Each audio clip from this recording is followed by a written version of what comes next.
निश्चित अर्थक क्रिया के जिस रूप से निश्चित सूचना प्राप्त होती है उसे निश्चयार्थक कहते हैं।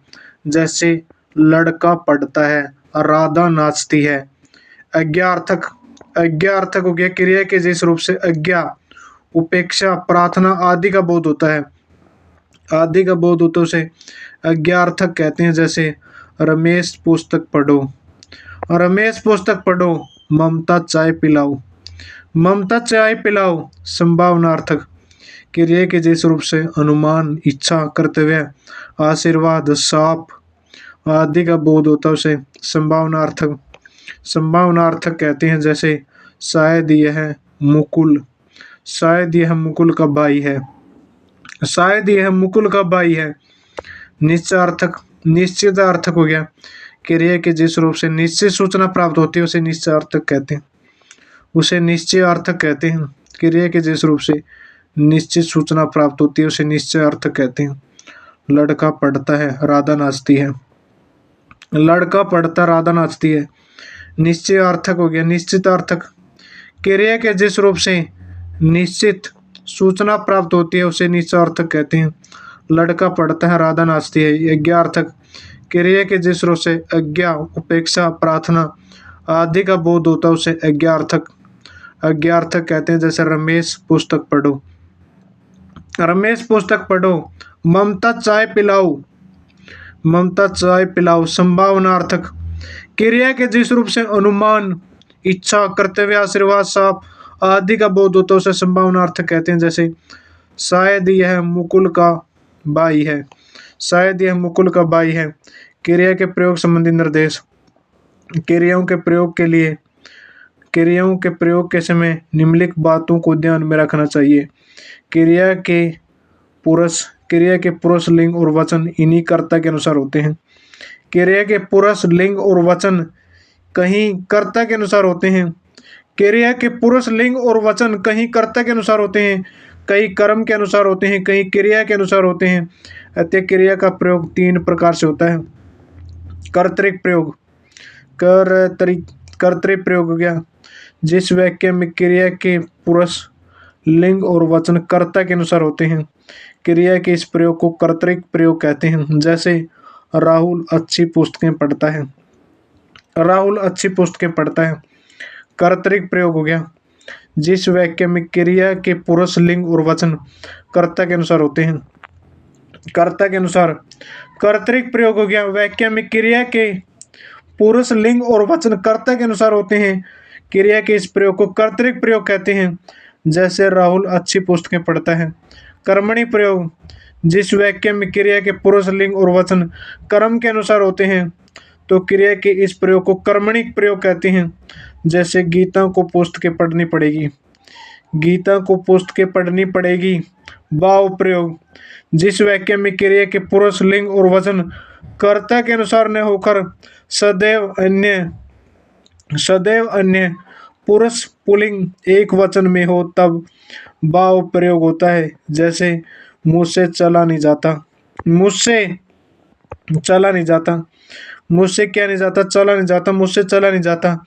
यानी कि क्रिया के प्रयोग संबंधी निर्देश। क्रिया के प्रयोग के समय निम्नलिखित बातों को ध्यान में रखना चाहिए। क्रिया के पुरुष, लिंग और वचन कहीं कर्ता के अनुसार होते हैं, कहीं कर्म के अनुसार और कहीं क्रिया के अनुसार होते हैं। अतः क्रिया का प्रयोग 3 प्रकार से होता है। कर्तृक प्रयोग जिस वाक्य में क्रिया के पुरुष, लिंग और वचन कर्ता के अनुसार होते हैं, क्रिया के इस प्रयोग को कर्तृक प्रयोग कहते हैं। जैसे राहुल अच्छी पुस्तकें पढ़ता है। कर्मणिक प्रयोग जिस वाक्य में क्रिया के पुरुष, लिंग और वचन कर्म के अनुसार होते हैं तो क्रिया के इस प्रयोग को कर्मणिक प्रयोग कहते हैं। जैसे गीता को पुस्तक पढ़नी पड़ेगी। भाव प्रयोग जिस वाक्य में क्रिया के पुरुष, लिंग और वचन कर्ता के अनुसार न होकर सदैव अन्य पुरुष पुल्लिंग एक वचन में हो तब भाव प्रयोग होता है। जैसे मुझसे चला नहीं जाता। क्रिया के प्रयोग संबंधी निर्देश। क्रिया के प्रयोग के समय निम्नलिखित बातों को ध्यान में रखना चाहिए। क्रिया के पुरुष, लिंग और वचन कहीं कर्ता के अनुसार होते हैं, कहीं कर्म के अनुसार और कहीं क्रिया के अनुसार होते हैं। अतः क्रिया का प्रयोग 3 प्रकार से होता है। कर्तरिक प्रयोग, जिस वाक्य में क्रिया के पुरुष, लिंग और वचन कर्ता के अनुसार होते हैं, क्रिया के स्वरूप को कर्तरिक प्रयोग कहते हैं। जैसे राहुल अच्छी पुस्तकें पढ़ता है। राहुल अच्छी पुस्तकें पढ़ता है।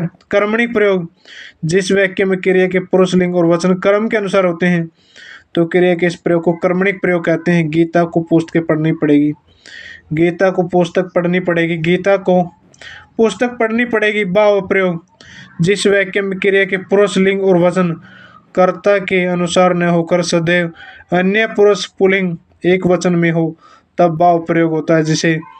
जिसे मुझसे चला नहीं जाता, जैसे मुझसे चला नहीं जाता, भाव प्रयोग हो गया। जिस वाक्य में क्रिया के पुरुष, लिंग और वचन कर्ता के अनुसार न होकर सदैव अन्य पुरुष पुल्लिंग एक वचन में हो, तब भाव प्रयोग होता है। जैसे मुझसे चला नहीं जाता, जैसे क्या मुझसे चला नहीं जाता, जैसे मुझसे क्या नहीं जाता, चला नहीं जाता, जैसे मुझसे चला नहीं जाता। काल, काल क्रिया के उस रूप को कहते हैं जिसे उसके करने या होने के समय तथा पूर्णता या अपूर्णता का ज्ञान होता है। काल के 3 भेद हैं। काल क्रिया के उस रूप को कहते हैं जिसे उसके करने या होने के समय तथा पूर्णता या अपूर्णता का ज्ञान होता है। काल के 3 भेद हैं। काल के 3 भेद हैं। काल क्रिया के उस रूप को कहते हैं जिसे उसके करने या होने के समय तथा पूर्णता या अपूर्णता का ज्ञान होता है। काल के 3 भेद हैं। काल के कितने भेद हैं? 3 भेद। काल क्रिया के उस रूप को कहते हैं जिसे उसके करने या होने के समय तथा पूर्णता तथा अपूर्णता का ज्ञान होता है। काल के 3 भेद हैं। भूतकाल, क्रिया के जिस रूप से कार्य की समाप्ति का बोध हो उसे भूतकाल कहते हैं। क्रिया के जिस रूप से कार्य की समाप्ति का बोध हो उसे भूतकाल कहते हैं। क्रिया के जिस रूप से कार्य की समाप्ति का बोध हो उसे भूतकाल कहते हैं। दूसरे शब्दों में जिस क्रिया से बीते हुए समय में क्रिया का होना पाया जाता है उसे भूतकाल कहते हैं। भूतकाल के 6 भेद हैं। भूतकाल के कितने भेद हैं? 6। भूतकाल, क्रिया के जिस रूप से कार्य की समाप्ति का बोध हो उसे भूतकाल कहते हैं। दूसरे शब्दों में जिस क्रिया से बीते हुए समय में क्रिया का होना पाया जाता है उसे भूतकाल कहते हैं। भूतकाल के 6 भेद हैं। भूतकाल के कितने भेद हैं? 6। काल, काल क्रिया के उस रूप को कहते हैं जिसे उसके करने या होने के समय तथा पूर्णता तथा अपूर्णता का ज्ञान होता है। पूर्णता तथा अपूर्णता ज्ञान होता है। काल के 3 भेद हैं। काल क्रिया के उस रूप को कहते हैं जिसे उसके करने या होने के समय तथा पूर्णता तथा अपूर्णता ज्ञान होता है। काल के 3 भेद हैं। भूतकाल, क्रिया के जिस रूप से कार्य की समाप्ति का बोध हो उसे भूतकाल कहते हैं। क्रिया के जिस रूप से कार्य की समाप्ति का बोध हो उसे भूतकाल कहते हैं। दूसरे शब्दों में जिस क्रिया से बीते हुए समय क्रिया का होना पाया जाता है उसे भूतकाल कहते हैं। भूतकाल के 6 भेद हैं। भूतकाल के 6 भेद हैं। सामान्य भूत, क्रिया के जिस रूप से बीते हुए समय का निश्चित ज्ञान न हो उसे सामान्य भूत कहते हैं। क्रिया के जिस रूप से बीते हुए समय का निश्चित ज्ञान न हो उसे सामान्य भूत कहते हैं। श्याम गया, गीता आई। सामान्य भूत क्या होता है? क्रिया के जिस रूप से बीते हुए समय का निश्चित ज्ञान न हो, क्रिया के जिस रूप से बीते हुए समय का निश्चित ज्ञान न हो उसे सामान्य भूत कहते हैं। श्याम गया, गीता आई। सामान्य भूत, क्रिया के जिस रूप से बीते हुए समय का निश्चित ज्ञान न हो उसे सामान्य भूत कहते हैं। श्याम गया और गीता आई। सामान्य भूत हो गया, क्रिया के जिस रूप से बीते हुए समय का निश्चित ज्ञान न हो उसे सामान्य भूत कहते हैं। श्याम गया और गीता आई। सामान्य भूत हो गया, क्रिया के जिस रूप से बीते हुए समय का निश्चित ज्ञान न हो उसे सामान्य भूत कहते हैं। श्याम गया और गीता आई। सामान्य भूत क्या होता है? क्रिया के जिस रूप से बीते हुए समय का निश्चित ज्ञान न हो उसे सामान्य भूत कहते हैं। जैसे श्याम गया और गीता आई। आसन भूत, क्रिया के जिस रूप से क्रिया के व्यापार का समय आसन निकट ही समाप्त समझा जाए उसे आसन भूत कहते हैं।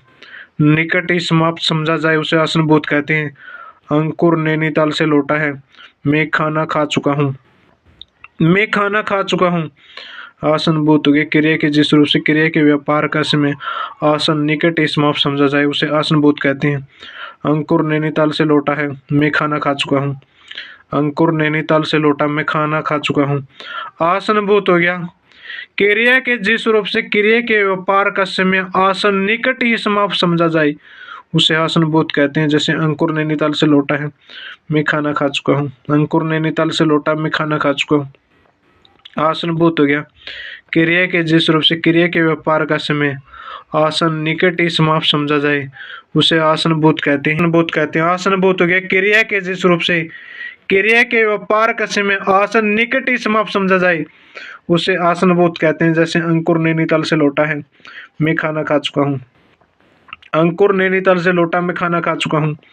आसनभूत हो गया क्रिया के जिस रूप से क्रिया के व्यापार का समय आसन निकट ही समाप्त समझा जाए, उसे आसनभूत कहते हैं। अंकुर नैनीताल से लौटा, मैं खाना खा चुका हूँ।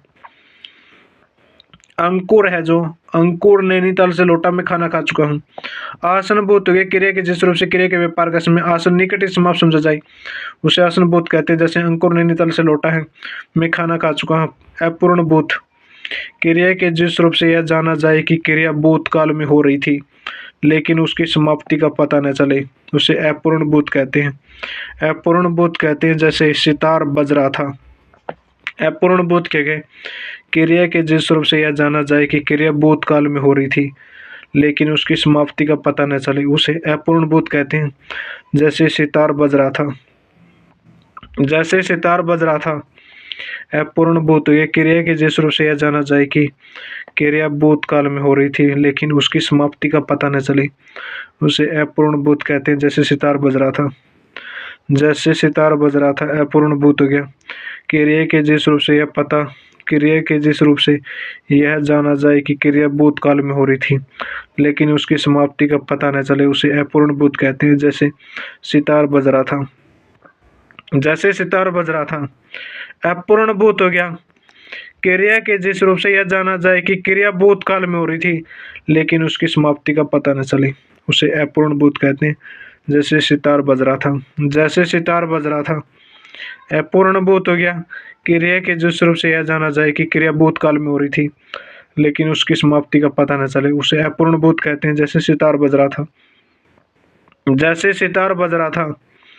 जैसे क्या था, सितार बज रहा था। अपूर्णभूत क्रिया के जिस रूप से यह जाना जाए कि क्रिया भूतकाल में हो रही थी लेकिन उसकी समाप्ति का पता न चले, उसे अपूर्णभूत कहते हैं। जैसे सितार बज रहा था। पूर्णभूत क्रिया के जिस रूप से बीते हुए समय में क्रिया के जिस रूप से बीते समय में क्रिया की समाप्ति का पूर्ण बोध होता है।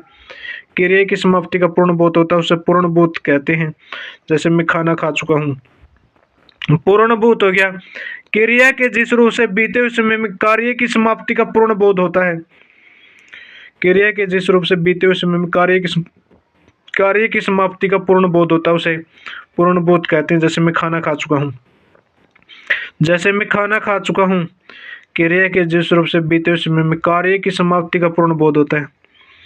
कार्य की समाप्ति का पूर्ण बोध होता है, उसे पूर्णभूत कहते हैं। जैसे मैं खाना खा चुका हूँ। पूर्णभूत हो गया क्रिया के जिस रूप से बीते हुए समय में कार्य की समाप्ति का पूर्ण बोध होता है, उसे पूर्णभूत कहते हैं। जैसे मैं खाना खा चुका हूँ। क्रिया के जिस रूप से बीते हुए समय में कार्य की समाप्ति का पूर्ण बोध होता है, उसे पूर्णभूत कहते हैं। जैसे मैं खाना खा चुका हूँ। संदिग्ध भूत। संदिग्ध भूत हो गया संदिग्ध भूत क्रिया के जिस रूप से बीते हुए समय में कार्य के पूर्ण होने या न होने में संदेह होता है।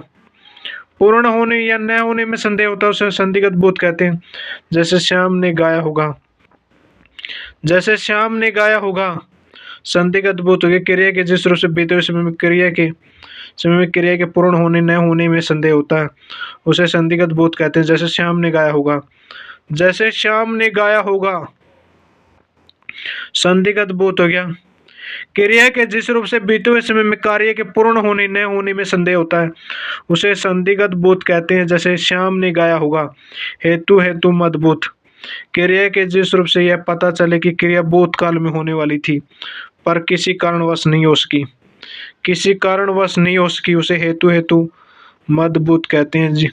जैसे यदि वह पढ़ता तो परीक्षा में उत्तीर्ण हो जाता। यदि वह पढ़ता तो परीक्षा में उत्तीर्ण हो जाता। हेतु मदभूत क्रिया के जिस रूप से यह पता चले कि क्रिया भूतकाल में होने वाली थी पर किसी कारणवश नहीं हो सकी, उसे हेतु मदभूत कहते हैं। जैसे यदि वह पढ़ता तो परीक्षा में उत्तीर्ण हो जाता। यदि वह पढ़ता तो परीक्षा में उत्तीर्ण हो जाता। हेतु हेतु मजबूत, क्रिया के जिस रूप से यह पता चले कि क्रिया भूतकाल में होने वाली थी पर किसी कारणवश नहीं हो उसकी, किसी कारणवश नहीं हो उसकी होती, हेतु हेतु मजबूत कहते हैं। यदि वह पढ़ता तो परीक्षा में उत्तीर्ण हो जाता।